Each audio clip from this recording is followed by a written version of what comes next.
오늘 시간에는 은혜라는 제목으로 함께 말씀을 나누기를 원합니다.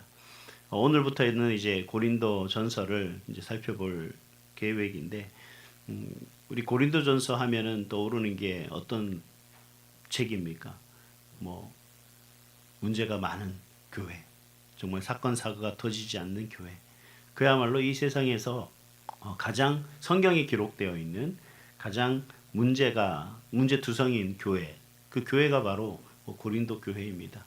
그럴 수밖에 없는 게 고린도 교회 성도들의 문제가 아니라 그 성도들의 문제이기도 하겠지만, 그들의 신앙의 문제이기도 하겠지만, 그 지역이 가지고 있었던 그러한 문화들, 또 그러한 모든 부분들이 그들을 온전하게 설 수 있도록 하는 그런 좋은 토대가 되지는 못했습니다.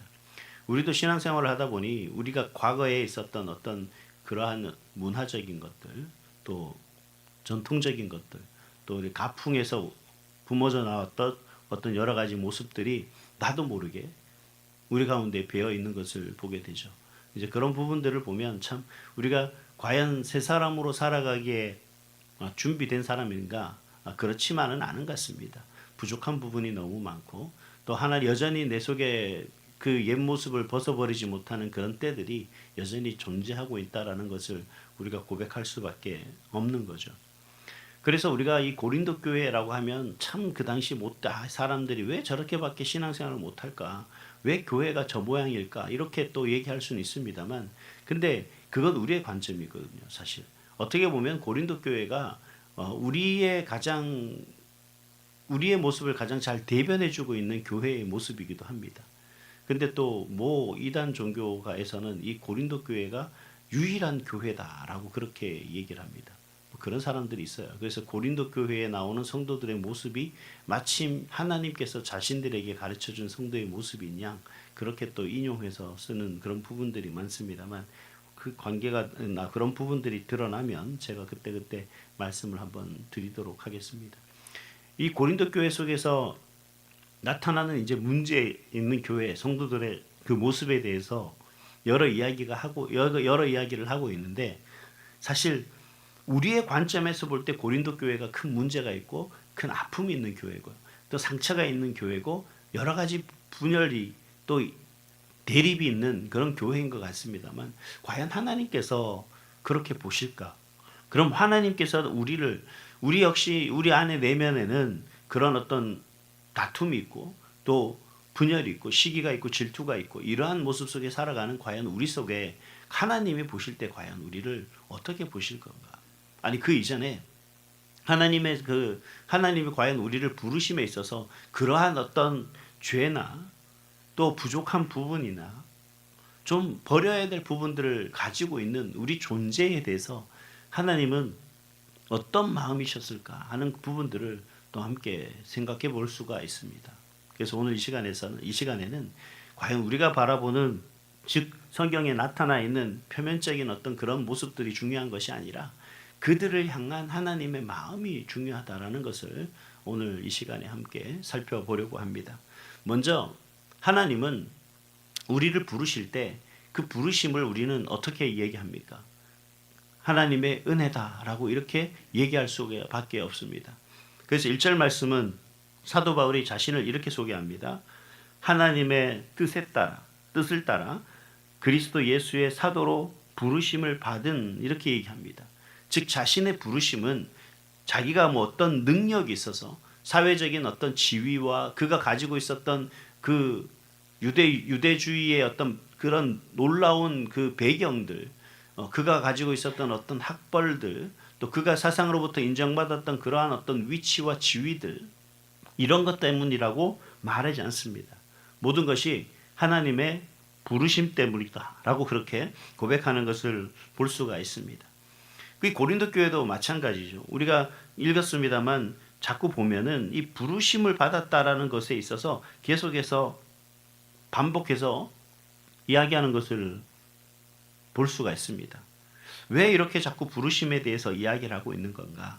다름 아니라 성도란, 저와 여러분은, 하나님의 자녀는 내가 선택을 하거나 내가 뭔가 특별한 능력이 있어서 그리고 우리가 좋은 사람이어서 선택된 것이 아니다라는 얘기입니다. 성도는 하나님의 은혜로 부름받은 사람이다라고 하는 것을 지금 오늘 사도 바울은 이 고린도 교회뿐만 아니라 이 고린도 교회에 처한 상황을 알고 이 편지를 읽는 모든 이들에게 이야기하고 있는 거죠. 특별히 오늘날에는 왜 사도 바울이 이 고린도 교회에게 이런 편지를 하고 있느냐 하는 부분에 대해서 더더욱 이야기하고 있는 것을 볼 수가 있습니다. 그래서 에베소서 2장 8절에도 사도 바울이 에베소 교회에 편지하기를 이렇게 얘기합니다. 너희가 그 은혜에 의하여 믿음으로 말미암아 구원을 받았으니 이것은 너희에게서 난 것이 아니라 하나님의 선물이다라고 그렇게 말하는 것을 볼 수가 있습니다. 우리가 하나님을 찾은 것이 아니라 하나님이 먼저 우리를 찾으셨다라는 거예요. 내가 하나님을 따라가고 찾아서 하나님을 붙잡은 것이 아니라 하나님이 먼저 우리를 찾으시고 우리를 부르셔서 하나님의 자녀 삼아 주셨다라는 겁니다. 이것이 뭐예요? 하나님의 은혜의 부르심이다 라고 그렇게 이야기를 하는 겁니다. 하나님의 그 은혜가 없이는 우리가 부르심을 받을 수가 없다. 우리는 하나님의 자녀가 될 수가 없다는 얘기겠죠. 우리가 마태를 한번 생각해 보세요. 그 마태는 일반적으로 세리였습니다. 그 세리는 당시 이 유대인들 사이에서 반역자로 민족의 배반자로 그렇게 불렸습니다. 이유는 간단합니다. 바로 로마의 통치 속에 이 마태, 세리라는 직업이 역할이 컸었어요. 어떤 역할을 컸었냐면 이 세리들이 유대인들에게 세금을 거두는데 로마에서 요구하는 세금보다 더 많은 세금을 아마 거뒀던 것 같습니다. 그래서 로마의 정부에서 요구하는 세금을 그들이 보내고 그 나머지는 어떻게 되냐면 그들이 착복했던 거죠. 그래서 이 세리를 유대인들은 그야말로 민족의 앞잡이로 반역자로 그리고 로마의 앞잡이로 그렇게 생각했었던 거예요. 근데 오늘 예수님께서 그 세관에 앉아있는 그를 찾아오셔서 뭐라고 얘기합니까? 나를 따르라라고 이야기를 하죠. 마태가 예수님을 먼저 찾아가서 따르겠다라고 얘기했습니까? 아니면 예수님이 마태를 찾아갔습니까? 마태를 예수님이 찾아간 겁니다. 이것이 바로 은혜인 거죠. 많은 사람들로부터 지탄받고 손가락질 당하고 배반자다 반역자다 그렇게 욕먹는 아무리 봐도 그가 자격이 없는 것 같은데 그 자격 없는 자를 누가 찾아오신 거예요? 예수님이 찾아오셨다는 겁니다. 이처럼 우리가 살아가는 삶의 모습 속에서 뭔가 우리가 하나님 앞에 서 있는 이 모습이 여러분 내가 특별해서 내가 뭐 잘나서 아니면 내가 그만한 자격이 있어서 그게 아니라 하나님이 나를 부르셨기 때문에 저와 여러분이 이 자리에 있는 줄 믿습니다. 그래서 우리가 하나님을 바라볼 때 또 이 자리에 앉아있는 다른 모든 사람들을 바라볼 때 세상의 모든 사람을 바라볼 때 우리가 어떻게 바라봐야 되냐면 하나님의 관점에서 좀 바라볼 수 있어야 돼요. 그랬으면 어떻게 되냐면 그들을 어떤 문제를 지적하기보다 그 문제에 당면해 있는 그런 문제를 안고 살아가는 그를 긍휼히 여길 수밖에 없죠. 너무 안타깝지 않습니까? 뭘 몰라서 저러는 게 얼마나 속상하고 안타깝습니까? 그러니까 그를 위해서 기도할 수밖에 없는 거죠. 이러한 모습들을 지금 사도 바울은 우리에게 이야기하고 있는 거예요. 고린도 교회가 문제투성이다. 그 문제를 바라보라. 그 문제를 가지고 있는 저들을 비난하라, 비판하라가 아니라 그들의 문제를 이야기하기 전에 먼저 그들 속에 있는 그 하나님의 은혜와 하나님 부르심 속에서 그들과 우리는 하나님의 자녀라는 사실을 먼저 이야기하고 있다는 것을 우리가 바라볼 수가 있습니다. 어느 분이 그런 고백을 합니다. 막 결혼을 하고 가정을 이루고 살아가는데 가면 갈수록 믿지 않고 자신의 어떤 믿음과 신앙과 함께하지 않는 남편이 그렇게 밉더라는 거죠. 본인이 신앙생활 하는 데 있어서 전혀 도움을 주지 않는 그런 남편이 속상하더라는 겁니다. 근데 가만히 생각해보고 참고 하나님 앞에 기도하니까 하나님이 그런 마음을 주시다라는 거예요. 하나님을 알지 못하는 그가 얼마나 불행한 삶을 살고 있고 하나님을 의지하지 못하는 그의 삶이 얼마나 힘겹겠냐. 네가 그 사람을 이해해 주지 못하고 그를 위해 기도하지 않는다면 누가 그를 위해서 기도하고 누가 그를 위로하고 격려하고 어느 누가 그를 사랑하겠느냐라고 하는 그런 마음을 주시다라는 거죠. 결국은요. 그분이 가장 사랑하는 사람이 제가 사람이라고 그랬습니다.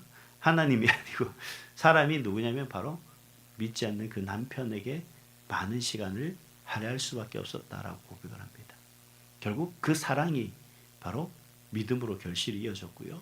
그 남편의 고백이 이 모든 것은 하나님의 은혜였다라고 하는 고백으로 간증을 했다고 합니다. 사랑하는 성도 여러분, 모든 것은 우리의 잘남과 우리의 특별함이 아니라 하나님의 은혜인 줄 믿습니다. 그 은혜로 살아가는 저와 여러분이 될 수 있기를 간절히 소망합니다. 또 하나님은 우리를 끝까지 붙들어 주시는 분으로 사도 바울은 지금 오늘 본문에서 이야기를 하고 있습니다. 4절과 5절에 보면 바울은 고린도 교회를 향한 그 감사의 이유를 뭐라고 얘기하냐면 모든 일들이 그리스도 안에서 풍족하게 됐다라고 이야기를 하고 있습니다. 우리 8절을 다시 한번 같이 읽어볼까요? 시작. 주께서 너희를 우리 주 예수 그리스도의 날에 책망할 것이 없는 자로 끝까지 견고하게 하시리라. 아멘. 여기서 보면 이제 중요한 단어는 끝까지 어떻게 한다고요? 견고하게 하시리라 라고 그렇게 얘기합니다. 누가 그렇게 하겠다는 얘기입니까? 예, 주께서 그렇게 하겠다는 거죠. 우리가 하는 것이 아니라 우리를 결국 붙잡아 주시고 끝까지 우리를 견고하게 세워 주실 분은 주님이시다, 하나님이시다 라고 이야기합니다. 우리의 신앙생활이, 여러분, 신앙생활은 오늘을 향해서 가는 게 아니라 마지막을 향해서 나아가는 겁니다. 우리가 어디에 소망을 두고 살아가느냐? 바로 주님 오시는 그날 우리가 소망을 두고 살아가는 거죠. 그래서 우리의 신앙생활은 어제의 과거의 어떤 영광과 과거의 어떤 모든 것들이 아닌 앞으로 나아갈 그 미래가 우리에게 중요한 거예요. 그래서 내가 어떤 방향에 어떤 목적을 두고 무엇을 바라보고 의지하고 나가는 것인가가 너무나 중요하다는 거죠. 그래서 성경은 우리가 살아가는 그 삶에 있어서 신앙생활 속에 있어서 하나님께서는 우리에게 어떤 말씀을, 우리 어떤 분이시냐 그러면 끝까지 우리가 그 방향으로 나아갈 수 있도록 우리를 붙잡아 주시는 분이라는 겁니다. 우리가 아무것도 알 수 없는, 정말 한 치 앞도 알 수 없는 그 인생 가운데서 저와 여러분이 최선을 다해 살아가는 그 모습 속에 왜 부족함이 없겠습니까? 왜 여러 가지 문제가 없겠습니까? 그러나 하나님은 그러한 문제와 부족함을 보시는 것이 아니라 그 속에서 끝까지 하나님을 믿고 의지하며 그 하나님 안에서 살아가려고 하는 그들의 모습을 보신다는 거죠. 그리고 그들을 붙잡아 주셔서 그들이 끝까지 그 길로 갈 수 있도록 하나님께서 도와주신다라고 하는 것을 지금 이야기하고 있는 겁니다. 그래서 사도 바울이 빌립보 교회에 뭐라고 얘기하냐면 빌립보서 1장 6절에 너희 안에서 착한 일을 시작하신 이가 그리스도 예수의 날까지 이르실 줄을 우리는 확신하노라 라고 그렇게 얘기를 했습니다. 결국 하나님께서 그 모든 모습 속에서 하나님의 온전하신 하나님의 사람으로서 세워가는 그 끝을 향하여 우리를 붙잡아 주시고 우리를 세워가고 계시다라는 것을 말씀하고 있는 거죠. 대표적인 사람이 자꾸 말해서 우리가 아유 당연하죠라고 할 수는 있지만 베드로란 사람입니다. 그가 실패한 사람의 대표적인 어떤 표본이죠. 예수님 면전에서 그냥 무려 3번이나 부인했던 그러한 사람이라는 겁니다. 그런 사람이 예수님께 다시 부름받을 수 있었던 이유와 조건과 형편이 됩니까? 그럼에도 불구하고 예수님은 그를 부르시고 그가 하나님 안에서 어떻게 쓰임받았습니까? 교회의 대표가 되고 기둥이 되는 그런 사람으로 쓰임받은 거죠. 그래서 천주교에서는 성경적인 일대 교황을 누구라고 얘기하느냐? 바로 이 베드로라고 얘기합니다. 그래서 초대 교황이다 이렇게 얘기를 해요. 그만큼 사람들이 칭송하고 있다라는 것을 표면적으로 이야기해주고 계시는 것을 볼 수가 있습니다. 결국 하나님은요 베드로를 붙드셨던 것처럼 저와 여러분도 붙잡아 주신다라는 사실을 기억하기 바랍니다. 지금 연약하다고 포기하지 마시고 지금 여러분 낙심할 이유도 없어요. 고린도 교회 성도들이 지금 사도 바울이 그 얘기를 하는 겁니다. 너희들 속에 있는 그 문제는 너희들을 그 문제 속에서 살아가는 우리 모습 속에서 낙심과 좌절이 우리에게는 중요하지 않다는 거예요. 지금 현실의 그 문제는 고치면 되고 바꾸면 되는 거예요. 문제는 그것을 붙잡고 있는 게 문제인 거지 내가 현재 당면에 있는 어떤 문제들이나 아픔들이나 지금 겪어야 될 그 모든 고난과 고초 속에서 내가 낙심하고 좌절하고 포기할 것이 문제인 거지 여러분 그걸 겪어나가는 그 삶의 모습 속에서 하나님이 나를 붙잡아 주신다는 그 신실하신 하나님을 선포하며 그 하나님을 의지하면 된다라는 거예요. 그래서 9절에 뭐라고 얘기합니까? 너희를 불러 그의 아들 예수 그리스도의 예수 그리스도 우리 주와 더불어 교제하게 하시는 교제하게 하시는 하나님은 미쁘신 분이시다라고 그렇게 이야기하고 있는 것을 볼 수가 있습니다.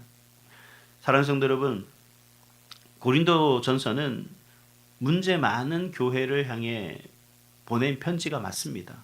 그런데 바울은 그 문제를 말하기보다 은혜를 말하고 있는 거예요. 왜냐하면 그 교회의 소망은, 고린도 교회라는 그 교회의 소망은 다른 어떤 사람들에게 있지 않고 하나님께 있기 때문에 그렇습니다. 여러분, 지금의 삶에 아니면 우리가 살아가는 어떤 모든 관계 속에서 힘들고 어려운 건 자꾸 우리가 힘들다, 어렵다, 낙심하고 좌절하는 것은 자꾸 사람을 보기 때문에 그렇습니다. 뭔가 우리는 자꾸 비교할 대상을 사람에게서 찾는 거예요. 그러니 소망이 없죠. TV에 어느 연예인이 그런 얘기를 하더라고요. 공부머리는 타고나는 거다. 유전적이라는 거예요. 아무리 공부를 열심히 해도 한계가 있는 거예요. 그게 저도 느낍니다. 제가요, 공부를 아무리 열심히 해봐도 전교 1등하는 친구, 반에서 1등하는 친구 못 따라가겠더라고요. 진짜 잘하는 친구들은 정말 뭐 별로 공부를 하지도 않는 것 같아요. 근데 성적을 보면 범접할 수 없을 정도로 그렇게 성적이 좋은 걸 여러분 학교 다닐 때 경험하지 않습니까? 막 밤을 새워 공부하는데 뭐 물어보면 잠깐 공부했다 그래요. 정말 공부하는 것 같지도 않아요. 저하고 축구하고 놀 때 같이 똑같이 축구합니다. 저하고 뭐하고 놀 때 똑같이 노는 것 같아요. 근데 성적은 저하고 항상 엄청난 차이가 있는 거죠. 공부를 게을리해서 그런가? 그 다음에 그 친구 축구할 때 저 공부하고 열심히 해봐도 사실은 한계가 있더라는 거지. 여러분, 그런 한계적인 문제를 우리가 사람을 통해서 비교하며 그 비교를 통해서 우리가 낙심하고 좌절할 이유는 없어요. 그게 중요한 게 아니에요. 왜 그런 인간적인 면만, 또 인간적인 어떤 그러한 선에서만 자꾸 보고 판단하고 해결하려고 하십니까? 여러분, 전지전능하신 이 세상에 불가능이 없으신 그 하나님께 소망을 두면 여러분, 나중에 하나님이 이루어 놓으신 나를 향해서 역사하신 그 사실들을 한번 보세요. 하나님은 우리의 연약함보다 그 하나님을 믿고 의지하는 우리에게 은혜를 부어주시고 우리를 부르신 그 하나님께서 우리를 외면하지 않으시고 붙잡아 주셔서 그 모든 문제 속에서 우리를 건져주시는 그런 분을 볼 수가 있습니다. 우연치 않게 아니라 정말 이루 말할 수 없는 방법으로 하나님께서 우리를 그렇게 세우시다라는 거예요. 지금 사도 바울은 그 얘기를 하고 있는 거예요. 하나님의 부르심에는 그 부르신 것이 끝이 아니라 우리가 끝까지 갈 수 있도록 우리를 붙잡아 주시는 분이시다. 이 고린도 교회 문제 많고 염려 많고 걱정 많고 시기 다툼이 끊이지 않는 교회지만 하나님이 이 교회를 붙잡기 때문에 이 교회는 뭐가 있는 거예요? 소망이 있는 거예요. 여러분, 저와 여러분이, 그리고 우리 가정이, 우리 자녀 자손들이 왜 소망이 있느냐? 하나님의 부름을 받고 또 하나님 앞에 세워진 그런 자녀들이기 때문에, 그런 가정이기 때문에, 그런 저와 여러분이기 때문에 우리 교회 때문인 것을 믿으시기를 바랍니다. 오늘도 하나님을 붙드시고 또 주님 앞에 서는 그날까지 우리를 인도해 달라고 우리가 기도하며 또 하나님을 바라보며 나아가는 저와 여러분의 한날이 될 수 있기를 주님의 이름으로 축복합니다.